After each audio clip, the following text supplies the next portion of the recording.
We're joined now by Joel Rubin. He's a former Deputy Assistant Secretary of State under the Obama administration. He also is running for Congress in Maryland. Sir, good to have you on this morning. Let me add to this conversation before I get your thoughts on this.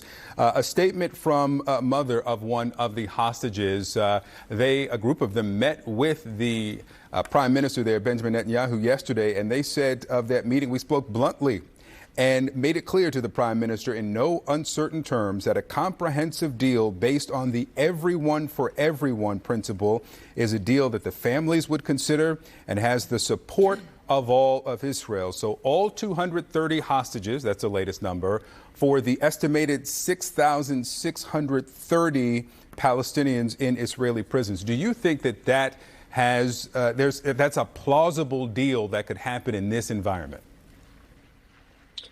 Victor, it's great to be with you. And certainly what the families are calling for is something that the Prime Minister should be considering.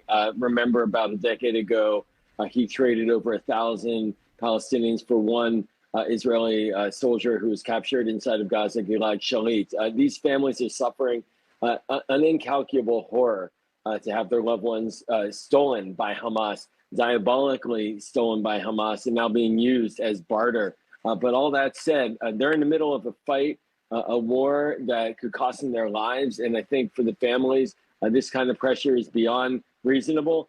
And the Prime Minister, he has a couple of goals in mind that he's communicated. One is getting these hostages out. And of course, then the second is debilitating and decapitating Hamas.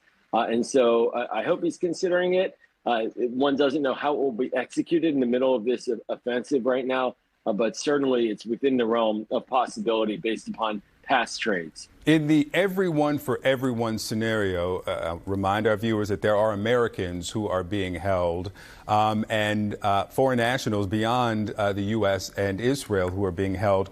What role does, say, the U.S., does the State Department have in the discussions between the Israelis and the Qataris, and then, of course, on to Hamas for this everyone for everyone deal? We have a primary role. Our citizens are there. As you mentioned, multiple countries have citizens there. Qatar is directly speaking with Hamas and directly speaking with Israel right now. They're the essential ingredient in getting any deal, but they're not going to do anything without checking with the United States in particular in order to ensure that we are, the United States, on board with the deal. And we have a coordinator overseeing hostage affairs. President Biden has made it a priority for his entirety of his term to get Americans out of harm's way. So a deal would be consistent. These deals are never pain-free, as we know, from Victor Bout, trading him for Brittany Griner in Russia, to multiple arrangements made, but they do get loved ones home. And so the U.S. is going to clearly have a major seat at the table of any final agreement, if there is one. On the humanitarian crisis there in Gaza, the International Committee of the Red Cross, their latest statement calling it unacceptable that civilians have no safe place to go in Gaza. This is a catastrophic failing that the world must not tolerate. A few trucks have trickled in over a week now, far fewer than are needed. Do you believe that Israel should allow fuel specifically in to Gaza? Yeah, Victor, this is going to be the crucial test. And this is going to be really the way that Israel can either communicate to the world that its offensive must continue, or whether it's going to see more pressure, even potentially from the United States. The humanitarian crisis is not just lip service, it's real.